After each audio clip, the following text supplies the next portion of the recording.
Book of the Week, The House of Rothschild by Niall Ferguson. So many stories have been told about the Rothschilds. So many raise questions on how they accumulated their wealth, their influential relationships with political figures, and the role in the history of Europe. Well, if you have these questions, I highly recommend you to read this book. To give a very brief overview, the House of Rothschild started by Mayer Amschel Rothschild, who lived in the Jewish Ghetto of Frankfurt, Germany, during the 18th and 19th century. And Mayer Amschel Rothschild was able to break out of the ghetto and become one of the most influential families that ever lived on this planet.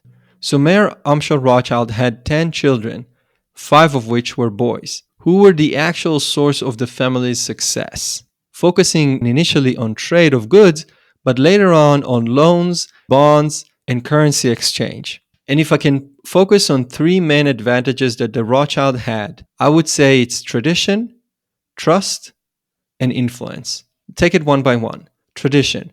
So this is an Orthodox Jewish family that maintained its very, very strong Jewish identity, as far as I understand, until today. And even though they were able to accumulate immense wealth, they never gave up on that tradition.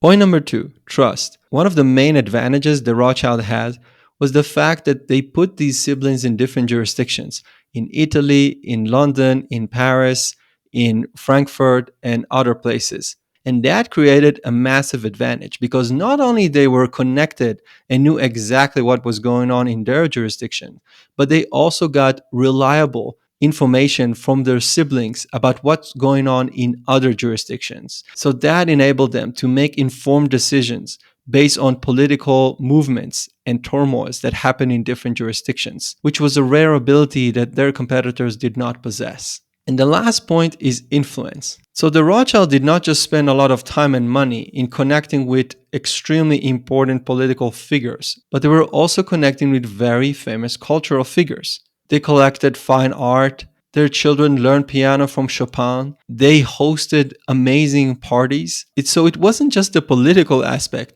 They were actually fun. So this book taught me a ton about the Rothschild, but it's not just the Rothschild themselves. It's also the entire history of Europe viewed from the eyes of the Rothschilds. And even more broadly, this book is about economics. Because say what you want to say about the Rothschilds, but they were one of the most important economic force in Europe during that time period. The House of Rothschild by Niall Ferguson.